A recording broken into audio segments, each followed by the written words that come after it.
ഈ ബാബ രാംദേവ് എന്ത് കുറ്റമാണ് ചെയ്തത്? സുപ്രീം കോടതി അദ്ദേഹത്തെ നിശിതമായി വിമർശിക്കുകയും മാപ്പപേക്ഷ പോലും സ്വീകരിക്കുന്നില്ല എന്ന് പറയുന്നു.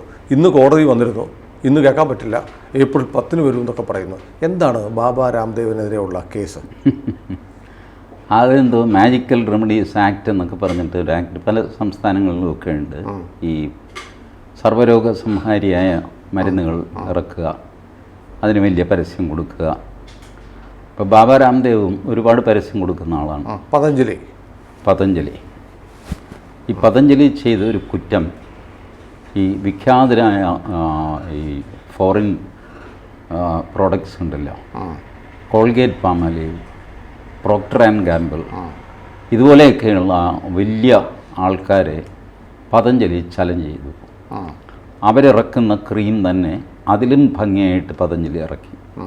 ആയുർവേദ ബേസ്ഡ്, നമ്മളുടെ കറ്റാർ വാഴ ഇതുപോലെയൊക്കെയുള്ള മരുന്നല്ല, അതൊരു സപ്ലിമെൻ്റാണ്.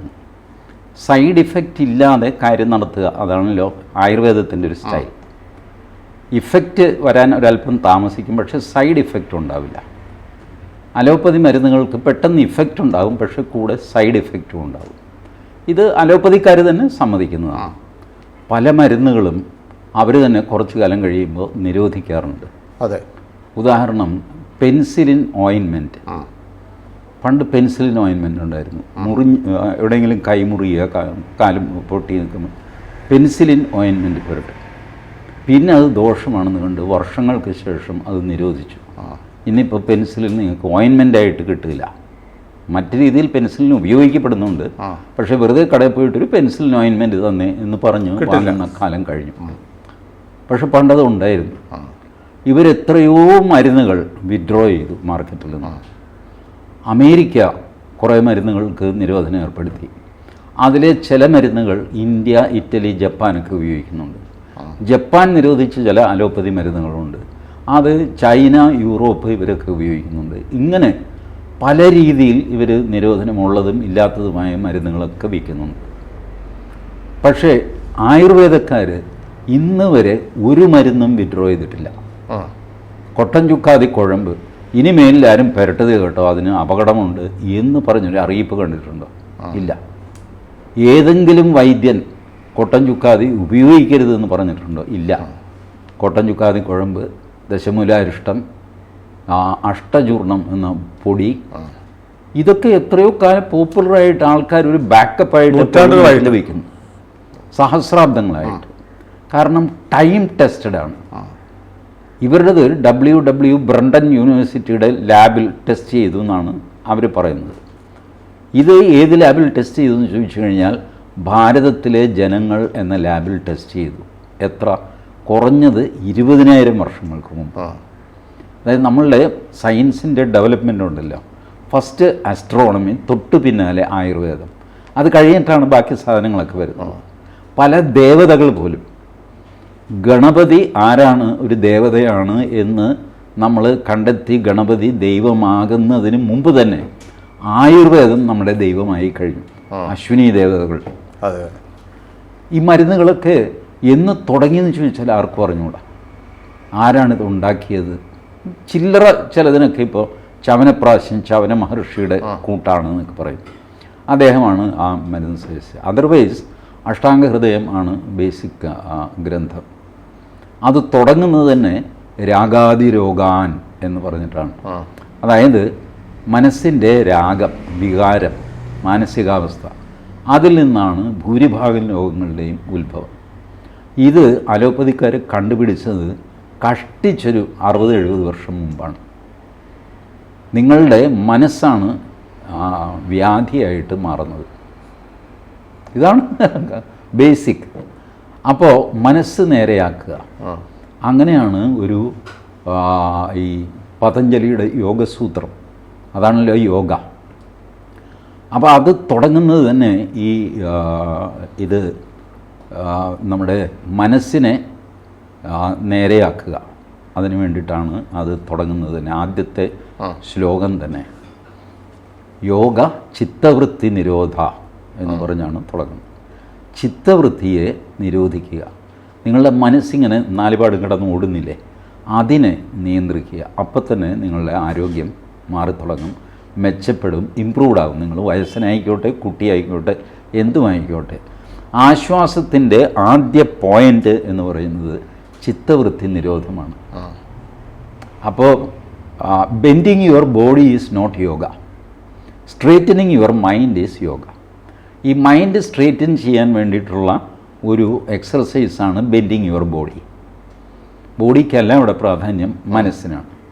പലരും ബാബ രാംദേവ് ഇങ്ങനെ എക്സർസൈസ് കാണിക്കുമ്പോൾ കൈയെടുത്ത് പുറകിൽ വളച്ച് കെട്ടുക, ഇങ്ങനെ തിരിക്കുക, പിടിക്കുക, നിൽക്കുക, ഇതെല്ലാം ചെയ്യുന്നത് മൈൻഡ് സ്ട്രെയിറ്റൻ ചെയ്യാൻ വേണ്ടിയിട്ടാണ്. മൈൻഡ് നേരെയാവാനായിട്ട് ബോഡി നിങ്ങൾ വളയ്ക്കുന്നു.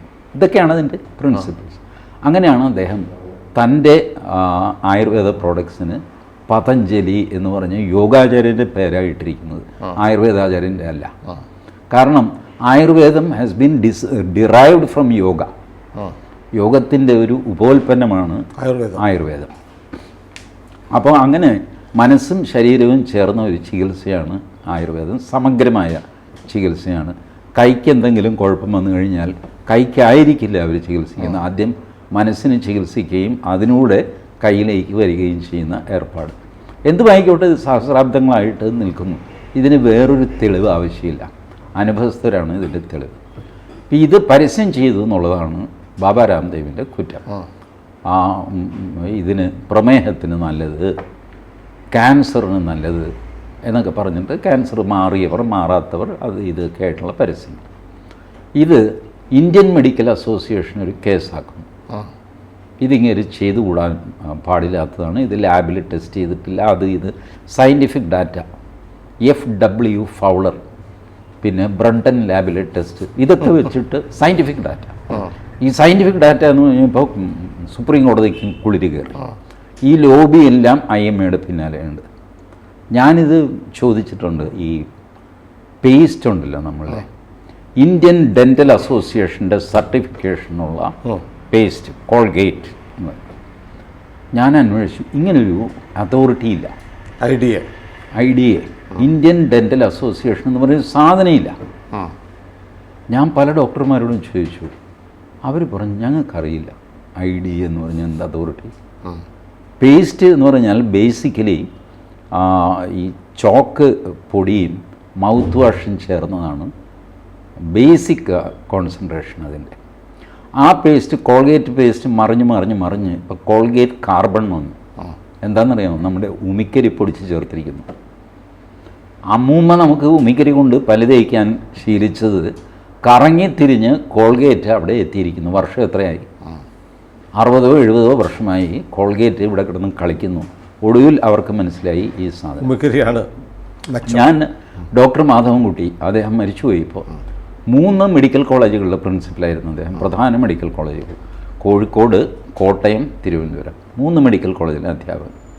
അദ്ദേഹം ഞാനും കൂടെ ഇരുന്ന ഒരു സദസ്സിനോട് പറഞ്ഞു, ഏതെങ്കിലും പേസ്റ്റ് കൊണ്ട് ആർക്കെങ്കിലും എന്തെങ്കിലും ഗുണമുണ്ടായി എന്ന് തെളിയിച്ചാൽ 1000 രൂപ സമ്മാനം. ഞാൻ പെൻഷൻ കൊണ്ട് ജീവിക്കുന്ന ആളാണ്, വലിയ കാശൊന്നും കയ്യിലില്ല. 1000 രൂപ സമ്മാനം. അലോപ്പതി ഡോക്ടറാണ് അദ്ദേഹം. 30-35 ഗ്രന്ഥങ്ങൾ എഴുതിയിട്ടുള്ള മനുഷ്യനാണ്. അദ്ദേഹം പറഞ്ഞു പേസ്റ്റ് കൊണ്ട് ഒരു പ്രയോജനവുമില്ല. ബട്ട് ഇപ്പോഴും പേസ്റ്റ് വിൽക്കുന്നു, പേസ്റ്റിൻ്റെ പരസ്യം നടക്കുന്നു. ഫ്ലൂറൈഡ് അടങ്ങിയ പേസ്റ്റ്, അങ്ങനൊരു പരസ്യം വന്നു. ബിനാക്കായ മറ്റായിരുന്നു ഫ്ലൂറൈഡ്. അന്ന് പല ഡോക്ടർമാരും അവിടെ ഇവിടെയൊക്കെ പറഞ്ഞു, ഇവരെന്താ ഈ പല്ല് തേയ്ക്കുമ്പോൾ ഫ്ലൂറൈഡ് അകത്തേക്ക് കയറും എന്നാണ് ഇവരുടെ പരസ്യം. പല്ലിലൂടെ ഒരു സാധനം അകത്തേക്ക് കയറ്റാൻ പറ്റില്ല. പല്ലിൻ്റെ കൺസ്ട്രക്ഷൻ അങ്ങനെയാണല്ലോ. നിങ്ങൾക്കൊരു സാധനം പല്ലിൽ കൊണ്ടുപോയി ഇഞ്ചക്ഷൻ കൊടുക്കാൻ പറ്റുമോ? നോ. അത് ഹാർഡൻഡ് കാർബണോ സിലിക്കയോ അങ്ങനെ എന്തോ സാധനമാണ് പല്ല്. എനിക്കതിൻ്റെ കെമിസ്ട്രി അറിയില്ല. ബട്ട് പല്ലിലൂടെ ഒരു സാധനം നിങ്ങൾക്ക് ശരീരത്തിനുള്ളിലേക്ക് കയറ്റാൻ പറ്റില്ല. അതുകൊണ്ടാണ് ഏതെങ്കിലും ഒരു ആയുർവേദ മരുന്നുണ്ടോ പല്ലിൽ തേച്ചാൽ മതി എന്ന് പറഞ്ഞിട്ട് ഇല്ല. ഈ മറ്റ് സാധനങ്ങൾ തേക്കുന്നതൊക്കെ പല്ല് ക്ലീൻ ആവാനും അതിനിടയ്ക്കുള്ള ചവറ് പോകാനും മോണകൾ സേഫ് ആകാനും ഒക്കെയാണ്. ഉമിക്കരി, പിന്നെ നമ്മുടെ ഇതിൻ്റെ ആര്യവേപ്പിൻ്റെ തണ്ട് അത് ചവച്ച്. അന്ന് മാധവൻകുട്ടി സാർ പറഞ്ഞു, പഴുത്ത മാവിൻ്റെ ഇല കൊണ്ട് തേച്ചാൽ പുഴുത്ത പല്ലും കളഭം മണക്കും എന്നൊരു ചൊല്ലുണ്ട്. മാധവൻകുട്ടി സാർ പറഞ്ഞു, നിങ്ങൾ വിശ്വസിക്കില്ല, നിങ്ങൾ ചെയ്ത് നോക്ക്, 5 ദിവസം 5 ദിവസം നിങ്ങൾ ചെയ്താൽ മതി. പഴുത്ത മാവില വീണ് കിടക്കുമല്ലോ മുറ്റത്ത് എവിടെയെങ്കിലും, ഒരു മാവില എടുത്തിട്ട് അതിൻ്റെ ഞെട്ട് കളഞ്ഞിട്ട് ബാക്കി അതിൻ്റെ അല്പം ചപ്പ് ചവറും ഇതുമൊക്കെ ആയിട്ടുണ്ടാവും, അത് വായിലിട്ട് ചവച്ചും ഇങ്ങനെ തേച്ച് കഴിഞ്ഞ് കഴിഞ്ഞാൽ നിങ്ങളുടെ പല്ലിന് ഒരിക്കലും പുഴുക്കുത്ത് വീഴില്ല. ബിലീവ് മീ, ഞാൻ 3 മെഡിക്കൽ കോളേജിൻ്റെ പ്രിൻസിപ്പലായിട്ട് ഇരുന്നിട്ട്, അലോപ്പതി ഡോക്ടറാണ്, ഞാൻ പറയുന്നത് നിങ്ങളോട്, നിങ്ങളിത് ചെയ്താൽ മതി. ഈ told that. But still even today ഞാൻ പേസ്റ്റാണ് ഉപയോഗിക്കുന്നത്. സൗകര്യം കൊണ്ട് നോക്കും. യോഗം കഴിഞ്ഞപ്പോൾ ഞാൻ അദ്ദേഹത്തോട് ചോദിച്ചു, സാർ ഇത് ഇങ്ങനെയാണ്, കംഫർട്ട് ആവുന്നില്ല. പുള്ളി പറഞ്ഞു ചെറുപ്പം മുതൽ പേസ്റ്റ് ഇട്ട് തേച്ചു. അപ്പോൾ ഇതിൻ്റെ മൗത്ത് വാഷിൻ്റെ ഒരു ഫ്രഷ്നെസ് ഉണ്ടല്ലോ വായിൽ, അതിനോട് നമുക്കൊരു അഡിക്ഷൻ ഡെവലപ്പ് ചെയ്യും. രാവിലെ എണീറ്റ് കഴിയുമ്പോൾ ഒന്ന് ഫ്രഷ് ആവണം. ഫ്രഷ് ആവണം എന്ന് പറഞ്ഞാൽ എന്താ, മുഖമൊക്കെ ഒന്ന് കഴുകി മൗത്ത് വാഷ് അകത്തേക്ക് പോകും.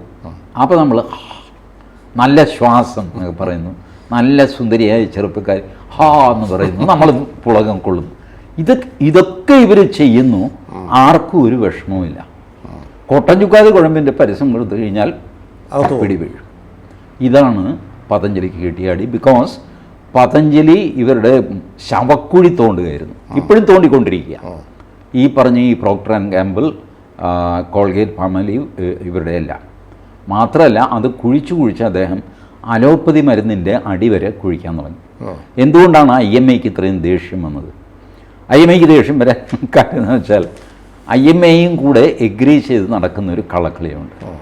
എൻ്റെ അച്ഛന് പ്രമേഹമുണ്ടായിരുന്നു സം 40 years ബാക്ക്. യാദൃശ്ചികമായിട്ട് അത് ഡിറ്റക്റ്റ് ചെയ്ത, കണ്ണിനെ അഫക്റ്റ് ചെയ്യും പ്രമേഹം, നമുക്ക് 2ആയിട്ട് കാണും കാഴ്ച. പാടത്ത് പോയ അച്ഛന് തിരിച്ചു വരാൻ പറ്റുന്നില്ല, വരമ്പൊക്കെ 2ആയിട്ട് കാണും. പ്രശ്നമാണല്ലോ, എന്താണെന്ന് മനസ്സിലാവുന്നില്ല. അച്ഛൻ പാടവരമ്പെത്തിയിരുന്നു. അപ്പോൾ അടുത്ത വരമ്പത്തൂടെ നടന്നു പോകുന്ന ആൾ വിളിച്ചു ചോദിച്ചു, എന്താ ഇവിടെ ഇരിക്കുന്നത്? നല്ല വെയിൽ, രാവിലെ 11:30 മണിയാകും. പ്രാന്തനല്ലാതെ ആ നേരത്ത് പാടവരമ്പത്തിരിക്കില്ല. എന്തു പറ്റി? അച്ഛൻ അയാളോട് വരാൻ പറഞ്ഞു. അടുത്ത് വന്നിട്ട് ചോദിച്ചപ്പോൾ പറഞ്ഞു, ഇടൂ എനിക്കെല്ലാം 2ആയിട്ട് കാണുന്നു. കുഴപ്പമാണല്ലോ എന്ന് പറഞ്ഞ് അയാൾ വീട്ടിൽ കൊണ്ടുവന്നു, ആശുപത്രി പോയി. അപ്പോഴാണ് ഈ ഡയബറ്റിക് റെറ്റിനോപ്പതി എന്ന് പറഞ്ഞിട്ട് കണ്ണിനെ അഫക്റ്റ് ചെയ്യുന്നത്. ആ സ്റ്റേജിലാണ് ഡിറ്റക്റ്റ് ചെയ്യുന്നത്. അന്ന് ഡോക്ടർ പറഞ്ഞത് ഷുഗർ 210 നിർത്തണം. 210 മുകളിൽ പോയാൽ ഡേഞ്ചറാണ്. എൻ്റെ അച്ഛൻ അത് കഴിഞ്ഞിട്ട് ഏകദേശം 35-40 വർഷം ജീവിച്ചു, 210 താഴെ നിർത്തിയിട്ട്. 210 താഴെ അച്ഛൻ ഹാപ്പി, ഡോക്ടറും ഹാപ്പി.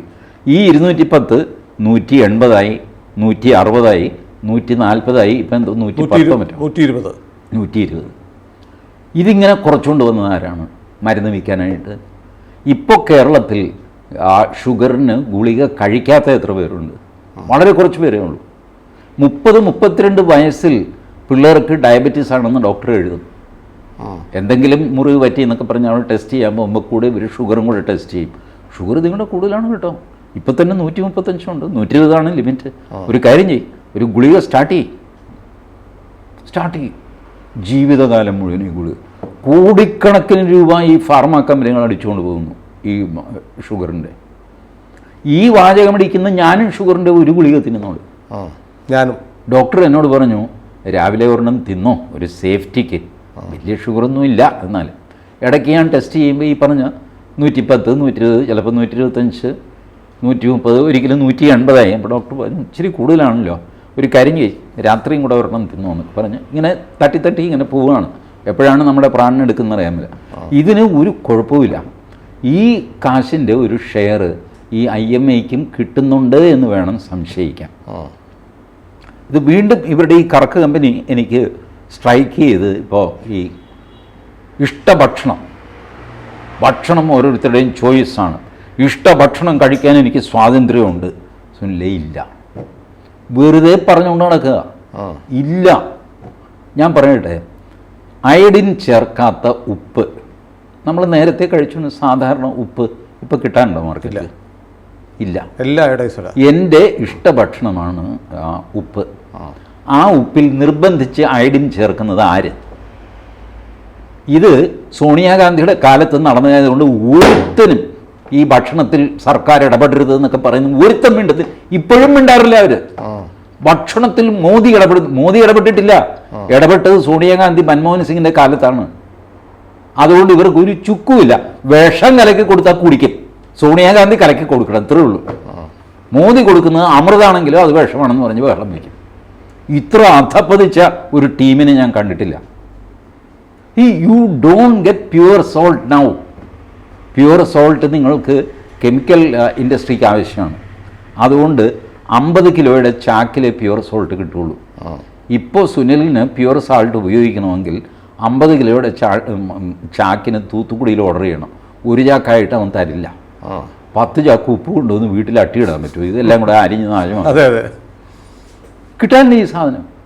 ഞാൻ പലരോടും ചോദിച്ചു, ആമസോണിൽ കിട്ടുന്നു 10 ഇരട്ടി വിലയ്ക്കോ മറ്റോ ആമസോണിൽ അയഡിൻ ചേർക്കാത്ത ഉപ്പ്. കാരണം ഇതേ സുപ്രീം കോടതി ഈ സാധനം ചലഞ്ച് ചെയ്തപ്പോൾ സുപ്രീം കോടതി വിധി എന്താണെന്നറിയാമോ? അയഡിൻ ചേർത്തില്ലെങ്കിൽ മായം ചേർത്ത ഉപ്പായിട്ട് കണക്ക് കൂട്ടിയിട്ട് 7 വർഷം തടവ് ശിക്ഷ കൊടുക്കണമെന്നാണ്. ഇത് വിൽപ്പന നടത്തിയാൽ. മായം ചേർക്കുന്ന ഉപ്പാണ് മായം ചേർക്കാത്ത ഉപ്പ്. ഒരു ഉപ്പിൽ എന്തെങ്കിലും ചേർക്കുമ്പോഴാണല്ലോ മായം ചേർക്കുക എന്ന് പറയുന്നത്. ഇത് ചേർക്കാതിരിക്കലാണ് മായം ചേർക്കൽ. അതുകൊണ്ട് 7 വർഷത്തെ ശിക്ഷ കൊടുക്കണം. അങ്ങനെയാണ് അയഡിൻ ചേർത്ത ഉപ്പ് വ്യാപകമാകുകയും അയഡിൻ ചേർക്കാതെ കിട്ടാതിരിക്കുകയും ചെയ്തു. അതിനൊരു ന്യായം അവർ പറഞ്ഞു, ഗോയിറ്റർ, തൊണ്ടമുഴ ഉണ്ടാവും. ഞാൻ ഈ പറഞ്ഞ എനിക്ക് പരിചയമുള്ള ഡോക്ടറോട് പറഞ്ഞു, ഡോക്ടറെ എനിക്ക് തൊണ്ടയ്ക്ക് മുഴയില്ല, ഒരു പെണ്ണാങ്കട്ടയില്ല, ഞാൻ എന്തിനീ അയഡിൻ കഴിക്കണം? പുള്ളി പറഞ്ഞു, എനിക്കറിയാൻ മേല മോഹൻദാസ്, എനിക്ക് ഐ ജസ്റ്റ് ഡോണ്ട് നോ എന്തൊക്കെയാണ്. ഞാൻ പറഞ്ഞു, ഡോക്ടർ IMAയിലൊക്കെ ഉള്ളതല്ലേ? പുള്ളി വലിയ ഡോക്ടറാണ്. പുള്ളി പറഞ്ഞു, ഞാൻ IMAയിലുണ്ട്. IMAയുടെ മീറ്റിങ്ങിന് അവിടെ പോകും. വലിയ ഹോളാണ്. എല്ലാവർക്കും ചായ, മധുര പലഹാരങ്ങൾ അത് ഇതൊക്കെ സൈഡിൽ വെച്ചിരിക്കും. IMAയുടെ പ്രസിഡൻറ്റ്, സെക്രട്ടറി, അവർ വലിയ doctor Sengupta, doctor Chaudhary, doctor Khurana ഇവരൊക്കെ ഹാജരാകും. എന്തോ സംസാരിക്കും, ഒരു പ്രമേയം പാസ്സാക്കും, ഞങ്ങളെല്ലാം കൈയടിക്കും, തിരിച്ചു വരും. ഇതാണ് IMA. സോ IMAയിൽ ഒരു കറക്ക് കമ്പനിയുണ്ട്, അവർ തീരുമാനിക്കും. അതിനെതിരെ ഏതെങ്കിലും ഡോക്ടർ പ്രവർത്തിച്ചാൽ അയാളുടെ ലൈസൻസ് കളയുക, ഇതൊക്കെ ചെയ്ത് പെർസ്യൂ ചെയ്യും. അത് ഭയന്നിട്ട് ഈ ഡോക്ടർമാരൊന്നും മിണ്ടില്ല. ഞാൻ പറഞ്ഞു, ഞാൻ എന്തിനീ അയഡിൻ കഴിക്കണം? നാളെ IMA പറയുകയാണ്, കേരളത്തിൽ 33% പേർക്ക് ഡയബറ്റീസ് ഉണ്ട്, അവരുടെ റീഡിംഗ് അനുസരിച്ച്. അതിനാൽ അരിക്കകത്ത് ആൻറ്റി ഡയബറ്റിക് മരുന്ന് കയറ്റി പൊടി ചേർത്തിട്ട് വേണം വിൽക്കാൻ എന്ന് പറഞ്ഞാൽ പിന്നെ ആ അരിയെ കിട്ടുള്ളൂ. അതിന് സുപ്രീം കോടതി കൂട്ടു നിൽക്കും. പക്ഷേ നെല്ലിക്ക തിന്നാൽ മതി എന്ന് പതഞ്ജലി പറഞ്ഞു, ഞാൻ അങ്ങനെ അറസ്റ്റ് ചെയ്ത് കൊടുക്കും, ജയിലിടും. ഇന്ന് കാണിച്ച അബദ്ധം കണ്ടില്ലേ? ഈ പരസ്യം നിർത്തിവെക്കാൻ പറഞ്ഞു. ആ കോടതി വിധി നടപ്പാക്കാൻ പതഞ്ജലി താമസിച്ചു, 2 മാസമോ മറ്റോ. താമസിച്ചതിനിടയ്ക്ക് IMA ഇത് ഫയൽ ചെയ്തു, കണ്ടംപ്റ്റ് ഫയൽ ചെയ്തു. സാധാരണ കണ്ടംപ്റ്റ് ഫയൽ ചെയ്ത് കഴിഞ്ഞാൽ അവിടെ രജിസ്ട്രിയിൽ കിടക്കും, അനങ്ങില്ല കണ്ടംപ്റ്റ്. ഈ കണ്ടംപ്റ്റ് ശരവേഗത്തിൽ പോകുന്നു. അങ്ങനെയോട് പരസ്യം എടുത്തു മാറ്റിയില്ല, ഇത് മാറ്റിക്കൊണ്ടിരിക്കുകയാണ്. പരസ്യം പല ഹോർഡിങ്സ് ആയിട്ട് പല സ്ഥലത്തല്ലേ. പോരാഞ്ഞിട്ട് സോഷ്യൽ മീഡിയ കാലം. സോഷ്യൽ മീഡിയ എന്നൊരു സാധനം വിഡ്രോ ചെയ്യുന്നത് എങ്ങനെയാണ്? വിട്ടുപോയൊരു സാധനം. ഈ പ്രശ്നങ്ങളൊക്കെ ഉണ്ട്. അപ്പോൾ ഇവർ ഉത്തരാഖണ്ഡ് മിനിസ്ട്രിയോ മറ്റോ ആണ് ഇയാളുടെ പേരിൽ ആക്ഷൻ എടുക്കേണ്ടത്. ഉത്തരാഖണ്ഡ് മിനിസ്ട്രി ആക്ഷൻ എടുക്കാൻ താമസിച്ചു. പതഞ്ജലി ഞങ്ങളുടെ ഉത്തരവ് അനുസരിക്കാൻ താമസിച്ചു. അതുകൊണ്ട് കോർട്ടലക്ഷ്യ കേസ്. കോർട്ടലക്ഷ്യ കേസിൽ എന്ത് ചെയ്യണം? 3 വർഷം വരെ തടവിലിടാം. അപ്പോൾ അതിന് പതഞ്ജലി പറഞ്ഞു, ഞങ്ങൾ മാപ്പ് പറയാം, എന്ത് വേണമെങ്കിലും ചെയ്യാം. മാപ്പ് എഴുതി കൊടുത്തു. ഇത് ഹൃദയത്തിൽ നിന്നുള്ള മാപ്പല്ല. കോടതിയുടെ കമൻ്റാണ്, ഇത് ഹൃദയത്തിൽ നിന്നുള്ള മാപ്പല്ല, നേരിട്ട് വരണം. നേരിട്ട് മാപ്പ് പറയാൻ ഈ ബാലകൃഷ്ണനും ബാബാ രാംദേവും അവിടെ ചെന്നു. അവരെ കാണണ്ട, ഞങ്ങൾക്ക് അവരോട് സംസാരിക്കാനില്ല. പിന്നെ എന്തിനാ നേരിട്ട് വരാൻ പറഞ്ഞേ? അവരെ കാണണ്ട, പിന്നെ എന്നിട്ട് പറയാണ്, എന്തുകൊണ്ട് ഉത്തരാഖണ്ഡ് സർക്കാർ താമസിച്ചു ഞങ്ങളുടെ ഉത്തരവ് നടപ്പിലാക്കാൻ? ശരി, ഇപ്പോൾ ഉത്തരവ് നടപ്പിലാക്കിയല്ലോ.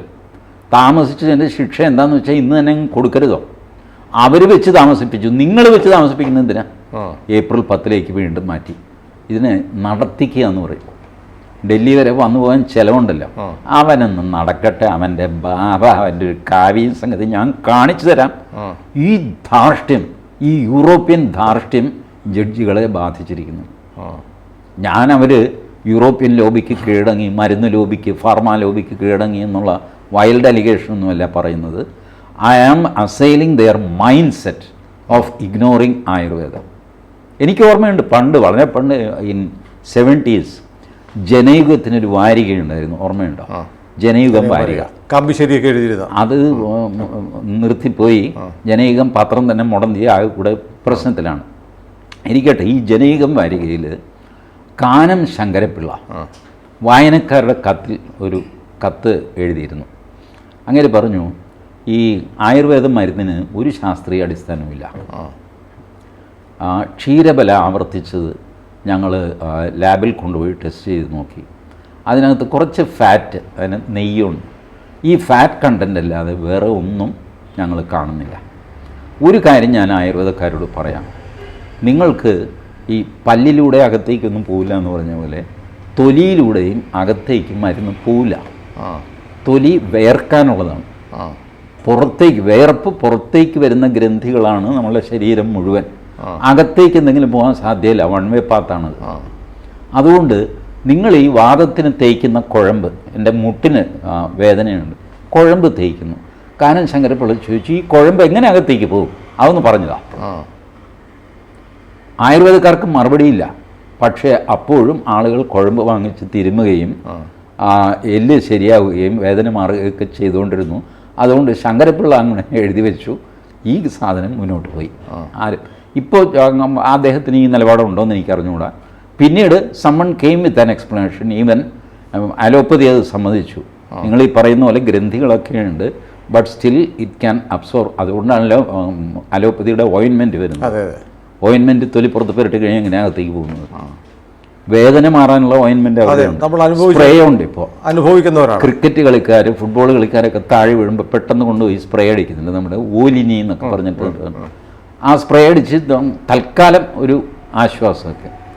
ഇതൊക്കെ ഇതെല്ലാം പെർമിറ്റഡാണ് എക്സെപ്റ്റ് ആയുർവേദ. പക്ഷേ ടീച്ചി, ഇത് ഈ പതഞ്ജലി മാത്രമല്ലല്ലോ. ഇപ്പം നമ്മുടെ കേരളത്തിൽ പോലും മുട്ടുവേദന, നടക്കാൻ വയ്യാത്തവർ, സ്റ്റെപ്പ് കയറാൻ വയ്യാത്തവരൊക്കെ മാറി ഒരു തൈലം വെച്ചപ്പോൾ എന്നൊക്കെ പറഞ്ഞ് തുനിഞ്ഞിറങ്ങിക്കഴിഞ്ഞാൽ ഇവരെയൊക്കെ പൂട്ടാൻ പറ്റും. ആരും തുനിഞ്ഞിറങ്ങാഞ്ഞിട്ടാണ്. ഒരു കേസുമായിട്ട് പിന്നാലെ പോയി. അതുകൊണ്ടാണ് ഞാൻ പറഞ്ഞത്, പതഞ്ജലിയുടെ ബേസിക് അപരാധം ഈ മൾട്ടിനാഷണൽസിനെ വെല്ലുവിളിച്ചു. അത് മാത്രമാണോ ഈ കേരളത്തിലെ നിങ്ങളുടെ വൈദ്യൻ കുഞ്ഞിരാം, അദ്ദേഹത്തിൻ്റെ പേര് ഞാൻ വിട്ടുപോയി, കാമിലാരി, കരളിന് കാവൽ കാമിലാരി. ഈ സാധനം വല്ലാതെ അലോപ്പതിക്കാരെ അലോസരപ്പെടുത്തുന്നുണ്ടെങ്കിൽ ഉറപ്പായിട്ട് അവർ കേസിന് പോകും. ആ ഒരു മജീദ് ഉണ്ടായിരുന്നല്ലോ, അത് എന്തോ ഫ്രോഡ് തന്നെയായിരുന്നു. എയ്ഡ്സിന് മരുന്ന് കണ്ടുപിടിച്ചു എന്നൊക്കെ പറഞ്ഞ് അത് പിന്നെ നിന്നുപോയി. By the time he became crorepati. അപ്പോൾ ഇത് നടക്കുന്നുണ്ട്, ഇതുപോലെ കള്ളക്കച്ചവടം അത് ഇതൊക്കെ നടക്കുന്നുണ്ട്. ഇത് വളരെ സിമ്പിളാണ്. ഈ സമൂഹത്തിൽ ഒരുപാട് മണ്ടന്മാരുണ്ട്. ഇപ്പോൾ സുനിൽ ഒരു മാന്ത്രിക മോതിരം, അതിൻ്റെ കുഞ്ചി എന്നൊക്കെ പറയുന്ന പോലെ ഇതൊന്നും വേണ്ട. ഇതുപോലത്തെ ഒരു മോതിരം, ഇതിൻ്റെ പരസ്യം കൊടുക്കുക. ആ ക്ലാസിഫൈഡിൽ മതി, ചെറിയൊരു പരസ്യം. ഈ മോതിരം വാങ്ങി ധരിച്ചാൽ പരീക്ഷ പാസ്സാകും, ജോലിയില്ലാത്തവർക്ക് ജോലി കിട്ടും. പിന്നെ ബിഗ്ഗസ്റ്റ് വീക്ക് പോയിൻ്റ് ഉണ്ട്, പ്രണയ സാഫല്യം. ഒരുപാട് ചെറുപ്പക്കാരും ചെറുപ്പക്കാരികളും, കാരണം ഇത് എങ്ങനെ പോകുന്ന ആർക്കും പിടിയില്ലാത്ത ഒരു പ്രായവും ഒരു പ്രോസസ്സുമാണത്. ചിലപ്പോൾ അത് ക്ലിക്കാവില്ല, ചിലപ്പോൾ ബ്രേക്കാവും. ഇങ്ങനെ അതിൻ്റെ ആങ്സൈറ്റി വളരെ വലുതാണ് ആ പ്രായത്തിൽ. അപ്പോൾ ഇതെല്ലാം വെച്ചിട്ട് ചെറിയൊരു പരസ്യം കൊടുക്കുക. ഈ പരസ്യം കേരളത്തിൽ 50% പേര് പത്രമേ വായിക്കാത്തവരാണെന്ന് വെച്ചോ, അപ്പോഴും ഒരു 1.25 കോടി ആൾക്കാർ പത്രം വായിക്കുന്നവരുണ്ട്. അതിനകത്ത് 1.5 കോടി എന്ന് വെച്ചോ, അതിനകത്ത് 75,000 പേര് ഈ ഇതും ക്ലാസിഫൈഡ് ഒന്നും ശ്രദ്ധിക്കാത്തവരാണ്. കുറച്ച് ഒരു 10,000 പേരാണ് ഈ പരസ്യം ശ്രദ്ധിക്കുന്നത് വയ്ക്കുക. 10,000 പേരുടെ കൂട്ടത്തിൽ അതിൻ്റെ 50%, 5,000 പേരെ ഇത് സീരിയസ് ആയിട്ട് എടുക്കുന്നുള്ളൂ. അതിൻ്റെയും 50% ഇതിന് ഇറങ്ങി പുറപ്പെടും. സുനിലിന് ഒരു 50 രൂപ വെച്ച് അവർ അയക്കും മോതിരം അയക്കാനായിട്ട്. ഈ മോതിരം 10 പൈസയ്ക്ക് മധുരയിൽ കിട്ടും, ബൾക്കായിട്ട് പ്രൊഡ്യൂസ് ചെയ്യുന്ന വഴിയിലൊക്കെ ഇട്ട് വിൽക്കുന്നുള്ളൂ മോതിരം. 50 പൈസയേ ഉള്ളൂ. ബൾക്ക് ചിലപ്പോൾ നമ്മൾ നെഗോഷിയേറ്റ് ചെയ്ത് 20 പൈസയ്ക്ക് ഒരെണ്ണം കിട്ടും പിച്ചളയിൽ. ഈ മരുന്ന് ഇവർക്ക് ഈ മോതിരം ഇവർക്ക് അയച്ചു കൊടുക്കുക. കൂടെ പറയുക, ഈ മോതിരം ധരിക്കുമ്പോൾ കുരങ്ങിനെ മാത്രം മനസ്സിൽ വിചാരിക്കരുത് എന്നും കൂടെ പറഞ്ഞു വയ്ക്കുക. Successful you will make money. കാശുണ്ടാക്കാൻ ഞാൻ വേണമെങ്കിൽ ബുദ്ധി പറഞ്ഞു, ഇതിനൊക്കെ ബുദ്ധിമുട്ടാൻ എനിക്ക് കഴിയില്ലാത്തതുകൊണ്ടാണ്, അല്ലെങ്കിൽ ഞാൻ കോടീശ്വരനായി അപ്പോൾ ചെയ്തു. ഇതുപോലത്തെ പരിപാടികളൊക്കെ ഒരു പ്രശ്നവുമില്ലാതെ നടക്കുന്നുണ്ട്. മാത്രമല്ല ഇതിൽ കോടതികൾ പലപ്പോഴും ഇടപെടാറുമില്ല. വിചിത്രമായൊരു കേസ് വന്നിരുന്നു 80കളിൽ ഹൈക്കോടതിയിലാണ്. നമ്മളുടെ തൃശ്ശൂർ കാനാടി ചാത്തൻ മഠം. തൃശ്ശൂരിൽ നിന്ന് ഇരിങ്ങാലക്കുടയ്ക്കുള്ള ബസ്സിൽ അന്തിക്കാട് കവലയിൽ ഇറങ്ങി കിഴക്കോട്ട് 1.5 കിലോമീറ്റർ നടന്നാൽ പടിഞ്ഞാറ് വശത്തായിട്ടെന്നൊക്കെ പറഞ്ഞുള്ള പരസ്യം ആദ്യം കാണുന്നതല്ല, രണ്ടാമത്തതാണ് ഒറിജിനൽ. അതിപ്പോൾ ഇപ്പം തുടങ്ങിയ വഴക്കാണ്. അത് കുടുംബ വഴക്കായിട്ട് അവർ രണ്ടായിട്ട് മാറുന്നു. ഇവിടെ പോയിട്ട് ഒരാൾ 10-20,000 രൂപ മുടക്കി അയാളുടെ കാര്യം നടന്നില്ല എന്ന് പറഞ്ഞാൽ അയാൾ വിശ്വാസവഞ്ചന മറ്റത് മറിച്ചതെന്നൊക്കെ പറഞ്ഞിട്ട് പോലീസ് കേസൊക്കെ ആയിട്ട് ഫൈനലി ഹൈക്കോടതിയിൽ വന്നു. അപ്പോൾ സംഭവം ശരിയാണ്, വിശ്വാസവഞ്ചനയല്ലേ. നിങ്ങൾ പരസ്യം ചെയ്തു, ഓം കാളി ചാത്തൻ സഹായം എന്നൊക്കെ പറഞ്ഞിട്ട് നിങ്ങളുടെ എല്ലാ കാര്യവും ഞങ്ങൾ സാധിച്ചു തരും, 20,000 രൂപ, പല പല പൂജകൾക്ക് പല റേറ്റും ഒക്കെ ഉണ്ട്. അങ്ങനെയാണ് പരസ്യം. ഇത് വിശ്വസിച്ച് ഞാൻ പോയി ഇവരെന്നെ ചതിച്ചു, ഞാൻ 20,000 രൂപ മുടക്കി, ഒരു ചുക്കും നടന്നില്ല എന്നൊക്കെ പറഞ്ഞാണ് പരാതി. കോടതി പറഞ്ഞു, ഇതൊന്നും വാലിഡ് കോൺട്രാക്റ്റ് അല്ല. ഒരു കോൺട്രാക്റ്റ് ലീഗലി വാലിഡ് ആയിരിക്കണം. നിങ്ങൾക്ക് ഒരാൾ പറയുകയാണ്, ഞാൻ ഇന്ന് വൈകുന്നേരം യേശുക്രിസ്തുവിനെ കാണിച്ചു തരാം, ഒരു 5,000 രൂപ ഇട് എന്ന് പറഞ്ഞ് നിങ്ങൾ 5,000 രൂപ കൊടുക്കുന്നു. വൈകുന്നേരം ആകുമ്പോൾ യേശു ഇല്ല, ഒന്നുമില്ല, അവനതും കൊണ്ട് കള്ള് ഷാപ്പിൽ പോയി. ഇതൊരു കോൺട്രാക്റ്റ് അല്ല, വാലിഡ് കോൺട്രാക്റ്റ് അല്ല. ലീഗലി വാലിഡ് ആയിട്ടുള്ള ഒരു എഗ്രിമെൻറ്റിന് കോടതിക്ക് ഇടപെടാൻ പറ്റുള്ളൂ. ഇല്ലീഗലായിട്ട് നിങ്ങളൊരു എഗ്രിമെൻ്റ് ഉണ്ടാക്കി അതിനകത്തൊരാൾ കോൺട്രാക്റ്റ് പെർഫോം ചെയ്തില്ല എന്ന് പറഞ്ഞാൽ കോടതിക്ക് ഇടപെടാൻ പറ്റില്ല എന്ന് പറഞ്ഞാൽ കോടതി ഇത് തള്ളി. അപ്പോൾ കോടതികൾ പോലും ഇതിനെ ഒരു അതൊക്കെ ഓരോരുത്തരുടെ വിശ്വാസം എന്നുള്ള രീതിയിൽ അങ്ങ് കളയുകയാണ്. അയാൾ ചതിച്ചു, ഇയാൾ ചതിച്ചു എന്ന് പറഞ്ഞ് ഞങ്ങളുടെ അടുത്ത് വരരുത്. ബിക്കോസ് ഇതിനൊരു ചട്ടമുണ്ടോ, നിയമമുണ്ടോ? 20,000 രൂപ കൊടുത്തു കഴിഞ്ഞാൽ ജോലിസിന് ഈ പറഞ്ഞ കാര്യം സാധിച്ചു കൊടുക്കണം എന്ന് പറഞ്ഞൊരു നിയമമൊന്നുമില്ലല്ലോ. അങ്ങനെയാണെങ്കിൽ കോടതി അതിൽ കയറി പിടിച്ചാൽ, അങ്ങനെ നിയമമേ ഇല്ല. കാരണം നിയമത്തിന് പുറത്ത് നടക്കുന്ന പ്രതിഭാസങ്ങളാണ് ഇതെല്ലാം.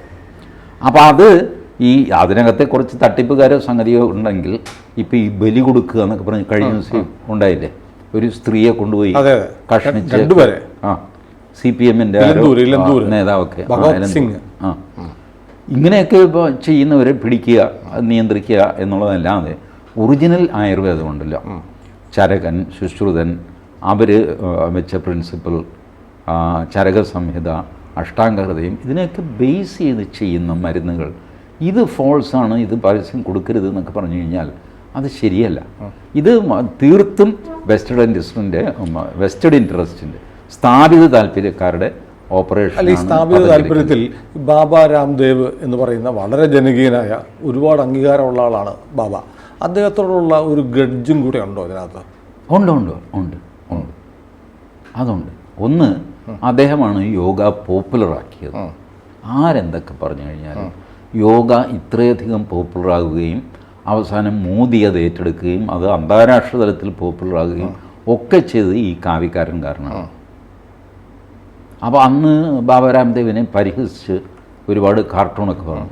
ഈ ബാബ രാംദേവ് പറഞ്ഞു, ഞാൻ മൻമോഹൻ സിംഗിൻ്റെ വീടിൻ്റെ വഴിയിൽ സത്യാഗ്രഹിക്കും, വീട്ടിൽ പോവില്ല, കാരണം സെക്യൂരിറ്റി അത് ബ്രീച്ച് ചെയ്യാൻ, നിയമം ലംഘിക്കാൻ ഞാനില്ല. സെക്യൂരിറ്റി കോർഡൻ കഴിഞ്ഞിട്ട് അതിന് പുറത്ത് ആൾക്കാർക്ക് എവിടം വരെ പോകാം, ആ പോയിന്റിൽ ഞാൻ സത്യാഗ്രഹിക്കും. അപ്പോൾ അന്ന് ടൈംസ് ഓഫ് ഇന്ത്യയിൽ ഒരു കാർട്ടൂൺ വന്നു. കുറേ ആൾക്കാരിങ്ങനെ എല്ലും തോലുമായിട്ട് വയറകത്തേക്ക് പോയിട്ട് ഇങ്ങനെ ഇരിക്കുന്നു, താടി കൊണ്ട്. മൻമോഹൻ സിംഗ് അതിലെ നടന്നു വരുന്നു. അപ്പോൾ സെക്യൂരിറ്റിക്കാരൻ പറയുന്നു, ഇതൊന്നും ബാബ രാംദേവ് അല്ല, ഇത് റിയൽ പിച്ചക്കാരാണ്. അവരുടെ വയറകത്തേക്ക് പോയത് പട്ടിണി കൊണ്ടാണ്, മറ്റേ പുള്ളി വേറൊരു സ്ഥലത്താണ് ഇരിക്കുന്നത്. പുള്ളിയാണ് ഈ വയറിങ്ങനെ അകത്തേക്ക്, വയർ അപ്രത്യക്ഷമാകുക മനുഷ്യൻ്റെ, നമ്മൾ അന്തം വിട്ട് പോകും, പുറകിൽ നട്ടെല്ല് കാണാവുന്ന രീതിയിൽ വയറിങ്ങനെ അകത്തേക്ക് വലിക്കും. അപ്പം അത് ഒരു പരിഹാസം എന്നുള്ള നിലയ്ക്കാണ് ഇവർ പറഞ്ഞത്. ഇവർ പട്ടിണിക്കാരാണ്, അങ്ങനെ അത് വയറകത്തേക്ക് പോയതാണ്, മറ്റേ പുള്ളി വേറൊരു സ്ഥലത്തിരിക്കുന്നു. അപ്പം അങ്ങനെയൊക്കെ ഒരല്പം പൊളിറ്റിക്കൽ ഇത് അന്ന് ബാബ രാംദേവ് ചെയ്യുമായിരുന്നു. 2011, 12, 13 ഒക്കെ കറപ്ഷനെതിരെ പുള്ളി വലിയ കമ്മിറ്റി ഉണ്ടാക്കുക, രാംലീല മൈതാനത്ത് യോഗം, പുള്ളിയെ അറസ്റ്റ് ചെയ്യാൻ ശ്രമിക്കുക, പുള്ളി സ്ത്രീകളെ പോലെ ഒരു നൈറ്റി ഇട്ടിട്ട് അവിടെ നിന്ന് രക്ഷപ്പെടുക, അതിൻ്റെ വീഡിയോ പുറത്താകുക, അങ്ങനെ ഒരു വലിയ ചേഞ്ച് വരുത്തിയ മനുഷ്യനാണ്. അതിനുശേഷം മോദി വന്നു കഴിഞ്ഞപ്പോൾ ഏകദേശം തിങ്സ് ആർ ഇൻ ഓർഡർ. അദ്ദേഹത്തിൻ്റെ ഇതിലേക്ക് പോയി. ഇപ്പം അതിപ്പോൾ രാഷ്ട്രീയമായ പ്രസ്താവനയോ സംഗതിയോ ഒന്നും നടത്താറില്ല. ബട്ട് കൊറോണയുടെ കാലത്തും അദ്ദേഹം ഒരു പ്രസ്താവന നടത്തി. അതും ഹാർഡ് ഹിറ്റിംഗ് ആയിരുന്നു. അദ്ദേഹം പറഞ്ഞു, കൊറോണയുടെ മുമ്പിൽ പകച്ചു നിൽക്കുകയാണ് അലോപ്പതിക്കാർ.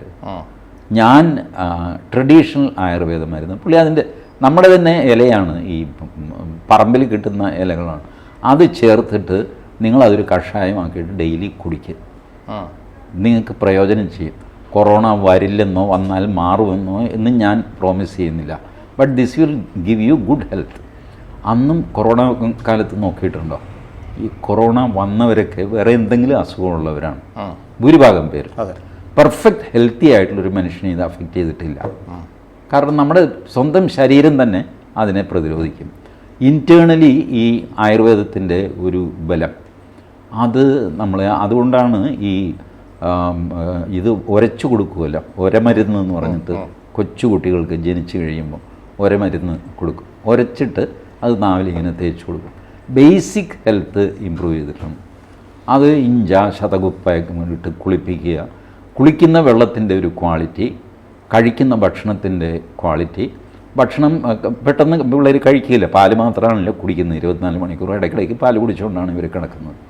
അപ്പോൾ ആ സമയത്ത് കൊടുക്കുന്ന മരുന്ന് ദാറ്റ് വിൽ ബേസിക് അതിൻ്റെ ഹെൽത്തിൻ്റെ ഒരു അടിത്തറ ഉണ്ടാക്കുന്നത് ആയുർവേദം വഴിയാണ്.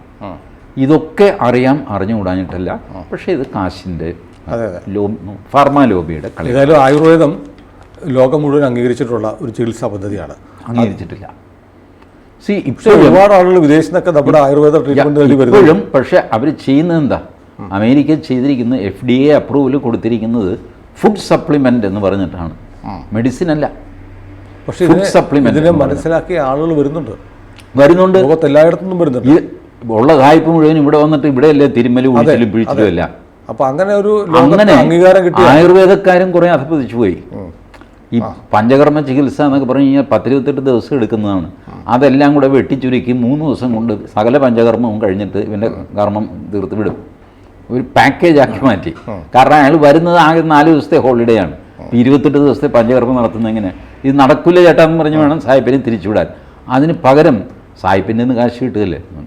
അതുകൊണ്ട് നോക്കിക്കോ, നമ്മുടെ റിസോർട്ടുകളിൽ അവിടെ ഇവിടെയൊക്കെ സ്പാ എന്നൊക്കെ പറഞ്ഞ് ഉഴിച്ചിൽ പിഴിച്ചിൽ എല്ലാം കൂടെ ചേർത്തിട്ട് 1/2 മണിക്കൂർ നിൽക്കും, കഴിഞ്ഞു.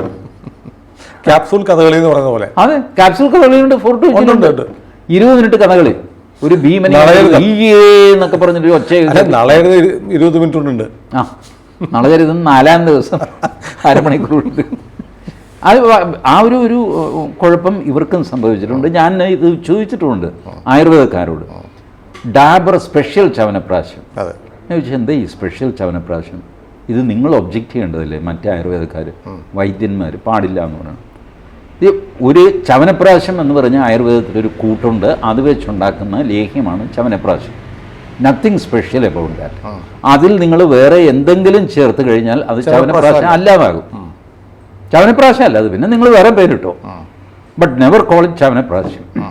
അത് ആയുർവേദക്കാർക്കും അങ്ങനെ ശ്രദ്ധയൊന്നുമില്ല. കാരണം ഡാബർ വലിയൊരു കോർപ്പറേറ്റാണ്. അവനോട് ആര് പറയും നിങ്ങൾ സ്പെഷ്യൽ ചേർക്കരുതെന്ന്? അപ്പോൾ ഇത് ആയുർവേദത്തിലും ഇതുപോലെയുള്ള ചില ടെൻഡൻസീസൊക്കെ വളർന്നു വരുന്നുണ്ട്. ബട്ട് സ്റ്റിൽ 99.9% റിലയബിൾ ആയിട്ടുള്ളൊരു മരുന്ന് എന്ന് പറഞ്ഞാൽ ഇപ്പോഴും ആയുർവേദ മരുന്നാണ്. ബട്ട് ഐ ഡോണ്ട് ഈ ഡിമീൻ അലോപ്പതി കേട്ടോ. ഞാൻ വാസ്തവത്തിൽ ഇപ്പോൾ എൻ്റെ ചില്ലറ അസുഖങ്ങൾക്ക് ഞാൻ എപ്പോഴും ചെയ്യുന്നത് അലോപ്പതി. ബട്ട് അതുകൊണ്ട് ഞാൻ ആയുർവേദത്തെ തള്ളിപ്പറയണം. അവർ പരസ്യം പോലും ചെയ്യാൻ പാടില്ല. പരസ്യം ചെയ്താൽ അവരെ അറസ്റ്റ് ചെയ്യണം. എന്തടാപ്പനെ ഇത്?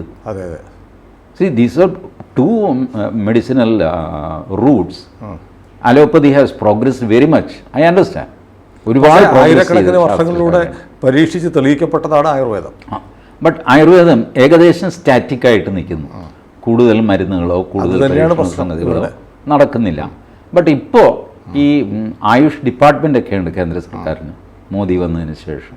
ഒരുപാട് എൻകറേജ്മെൻറ്റ്, ഒരുപാട് റിസർച്ച് സംഗതിയൊക്കെ നടക്കുന്നുണ്ട്.